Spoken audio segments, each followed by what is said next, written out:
mi nombre es Alexia Bradbruggen y el día de hoy voy a estar presentando este trabajo que se titula La hiperosmolaridad lagrimal transitoria altera la hemostasis neuroinmune de la superficie ocular y facilita el establecimiento del ojo seco. El ojo seco es un desorden prevalente y multifactorial de la superficie ocular, en el cual tanto la inflamación como el dolor neuropático contribuyen a la fisiopatología de la enfermedad. Entre los hallazgos clínicos, la hiperosmolaridad lagrimal se correlaciona con la severidad de la enfermedad. Curiosamente, muchos nuevos casos de ojo seco se asocian a pantallas o uso de smartphones, lo que lleva a una reducción en la frecuencia de parpadeo y parpadeos incompletos, y por lo tanto una mayor evaporación lagrimal y subsecuente hiperosmolaridad lagrimal. Aunque el envejecimiento es el mayor factor de riesgo para desarrollar ojo seco, en estudios poblacionales se han diagnosticado pacientes considerablemente más jóvenes que la población general con ojo seco, los cuales se caracterizan por tener una función lagrimal normal y ausencia de comorbilidades. Por lo tanto, en estos pacientes, la exposición transitoria a hiperosmolaridad lagrimal durante el uso de pantallas puede ser el único factor iniciador de estos pacientes. Sin embargo, todavía resta determinar si el estrés hiperosmolar es suficiente para alterar el mecanismo homeostático de la superficie ocular que previene el establecimiento del ojo seco. La superficie ocular es un revestimiento mucoso altamente regulado que, a pesar de estar constantemente expuesta a antígenos medioambientales inocuos, cuenta con un conjunto de mecanismos homeostáticos que permite que permanezca desinflamada y por lo tanto apto para vista en circunstancias normales. La pérdida de esta tolerancia en la mucosa ocular, esto es, una generación de células T proinflamatorias en lugar de células T antiinflamatorias para un antígeno inocuo, está implicada en otros desórdenes inflamatorios oculares, tales como la toxicidad por conservantes de gotas oculares y conjuntivitis alérgica. Además, nuestro grupo demostró en un modelo convencional de ojo seco que la disrupción de la tolerancia ocular eventualmente sobreviene y contribuye al daño de la superficie ocular. En estos modelos, el estrés de desecación es un prerequisito para la disrupción de la tolerancia mucosa, pero el factor iniciador exacto en el contexto de desecación no es claro. Curiosamente, algunos pacientes con ojo seco exhiben pocos o nulos hallazgos en la superficie ocular, pero sin embargo reportan disestesia ocular, que puede ser considerada como una representación neuropática de la enfermedad. En línea con la etiología neuropática, también se han descrito anormalidades del nervio corneal y sensibilidad corneal alterada en estos pacientes. En modelos de ojo seco, el estrés de desecación induce rápidamente una ruptura de la barrera epitelial apical corneal en conjunto con alteraciones funcionales y estructurales en los nervios intraepiteliales corneales. Dadas estas observaciones, un aumento en la exposición de los nervios intraepiteliales corneales a la película lagrimal anormal puede ser responsable por los cambios mencionados previamente.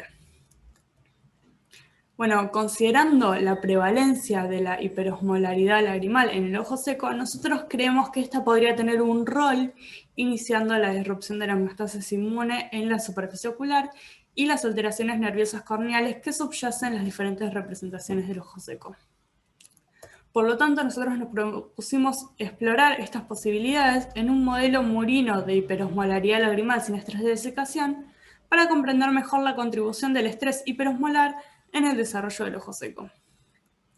Para hacer esto, entonces nosotros desarrollamos el siguiente modelo en el cual instilamos ambos ojos de ratones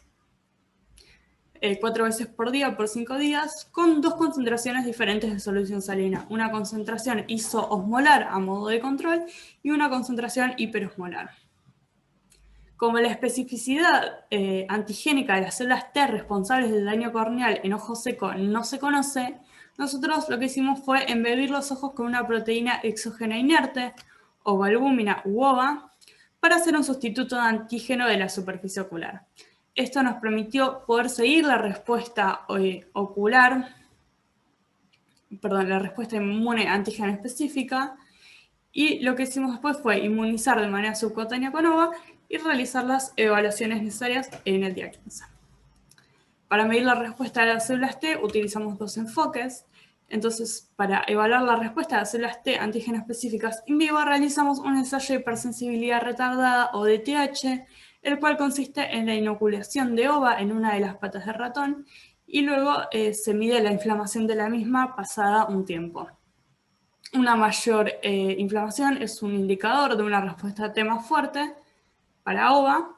y una menor inflamación puede ser un indicador de una especie de tolerancia a ova, tal vez.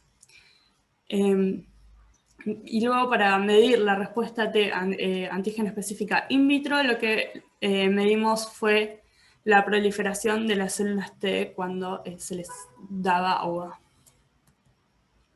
Bueno, como era de esperarse, los ratones que no fueron expuestos previamente a ova, esto es, ratones que no se les indujo la tolerancia a ova, exhibían una respuesta de TH significativa y altos niveles de proliferación de células T. Mientras los ratones que fueron instilados con solución salina isosmolar, se recuerdan, estos eran los controles, y que luego eran expuestos a ova, o sea que se les inducía tolerancia a ova, desarrollaron una DTH más leve y mostraron una menor proliferación de las células T, antígeno específicas para ova. Y en contraste, lo que vimos fue que los ratones que eran expuestos primero a hiperosmolaridad y luego a ova mostraban respuestas de DTH completas y una mayor proliferación de células T. Por lo tanto, acá vemos que hay una ausencia de la tolerancia que se podía inducir. Confirmando las diferencias observadas en la respuesta de células T, también vimos que en el ganglio linfático drenante de los ratones expuestos a estrés hiperosmolar había un aumento de los números de células TCD4 activadas y células TCD4 de memoria, así como también un mayor número de células TCD8 y CD103 positivas, lo cual es un hallazgo consistente con lo que se ha reportado en modelos murinos de ojo seco. En conjunto, estos resultados muestran que la hiperosmolaridad larimal por sí misma es suficiente para alterar la tolerancia inmune de la superficie ocular, como se ha reportado para el estrés de desecación en modelos de ojo seco. Como observamos que la hiperosmolaridad lagrimal era suficiente para alterar la tolerancia de una manera similar al estrés de desecación, lo que hicimos fue examinar los efectos del estrés hiperosmolar en el epitelio conjuntival y en las células dendríticas. Primero evaluamos el estado de activación de la vía NF-kappa-beta en las células del epitelio conjuntival, ya que se ha demostrado que este factor de transcripción gobierna el tipo de respuesta inmune de la mucosa. Y se detectaron niveles más altos de NF-kappa-beta en las células del epitelio conjuntival en ratones expuestos a hiperosmolaridad lagrimal. En línea con el rol funcional mencionado, cuando se instilaba a los ratones con un inhibidor de NF-kappa-beta, el efecto disruptivo del estrés hiperosmolar en la tolerancia de la mucosa desaparecía, era anulado. Luego decidimos estudiar las células dendríticas de la superficie ocular, ya que estas son condicionadas por las células epiteliales y son críticas en el progreso de la enfermedad del ojo seco. Lo que encontramos un mayor número de células dendríticas en los ratones expuestos a estrés hiperosmolar, y además estas células dendríticas cubrían una mayor área y tenían un mayor número de dendríticas. Estas dos características son indicadores de un aumento en la activación de estas células dendríticas. En conjunto, estos resultados muestran que el estrés hiperosmolar induce cambios tanto en las células epiteliales como en las células dendríticas, dando lugar a un perfil más inmunogénico y proinflamatorio. Bueno, luego me gustaría explicar un poco cómo es la inervación corneal, para que se entienda mejor la próxima figura, ya que la córnea es el tejido más densamente inervado del cuerpo y está inervada por axones sensoriales muy largos, denominados nervios corneales intraepiteliales, y estos están formados por dos componentes: los nervios subbasales, envueltos por las células basales epiteliales corneales, y las terminales nerviosas intraepiteliales, que se ramifican de los nervios subbasales y se extienden de forma perpendicular a estos hacia la superficie, y en algunos casos llegan a estar en contacto con la película lagrimal. Nosotros podemos hacer uso del microscopio confocal. El microscopio confocal nos permite hacer una especie de seccionamiento óptico de las muestras, y a partir de esto podemos llegar a distinguir las terminales nerviosas intraepiteliales de los nervios subbasales. Entonces, si nosotros hiciéramos un corte óptico más próximo a la superficie, vamos a poder ver lo que son las terminales nerviosas intraepiteliales y contarlas. Y si hiciéramos este mismo seccionamiento más cerca a la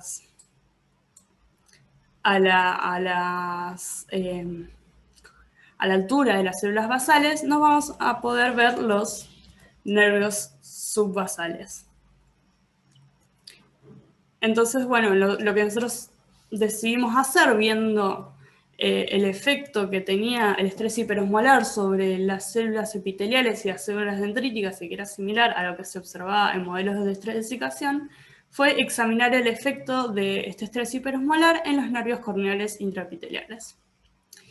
Lo que nosotros vimos fue una disminución en las terminales nerviosas intraepiteliales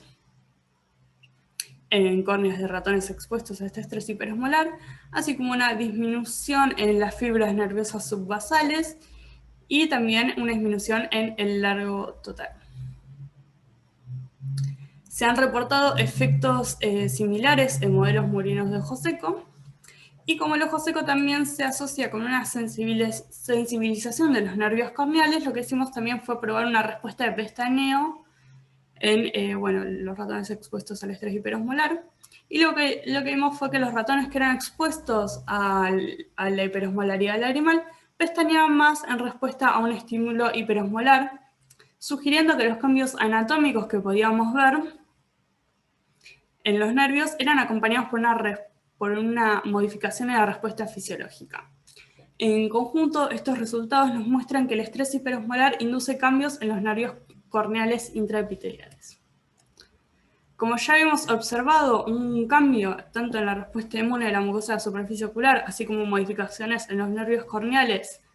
en los ratones que eran expuestos al estrés hiperosmolar, que se asemejaban a lo que podíamos ver en modelos de estrés de desecación, lo que hicimos después fue examinar los ojos, la superficie ocular de estos ratones en busca de señales críticas de esta enfermedad. Y lo que vimos fue que los ratones que eran expuestos al estrés hiperosmolar no mostraron diferencias en la producción lagrimal evaluada por test de Schirmer con respecto a los controles, no mostraron diferencias en la tinción corneal ni en las irregularidades corneales. Por lo tanto, los hallazgos en la córnea eran diferentes de lo que se encuentra en modelos de enfermedad del ojo seco, dada por estrés de desecación, donde sí se desarrolla un daño epitelial corneal. Dados los cambios en la respuesta inmune de la mucosa ocular y la falta de indicadores de enfermedad en los ratones expuestos al estrés hiperosmolar, nosotros creemos que la hiperosmolaridad lagrimal puede facilitar el establecimiento del ojo seco. Bueno, a modo de conclusión, con estos resultados nosotros podemos decir que la hiperosmolaridad lagrimal modifica la forma en que un antígeno es manejado por la mucosa ocular, de un estado basal tolerogénico a una respuesta proinflamatoria y potencialmente una respuesta hepatogénica.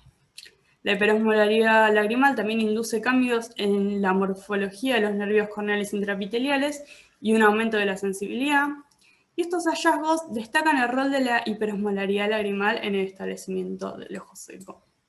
A partir de esto, creemos que tal vez los cambios más tempranos en la morfología y función de los nervios corneales son inducidos directamente por el estrés hiperosmolar, y luego durante el curso del ojo seco la inflamación de la superficie ocular induce una disfunción neural adicional. Este trabajo se llevó a cabo en el Laboratorio de Inmunidad Innata, en el IMEX, en la Academia Nacional de Medicina. Muchas gracias.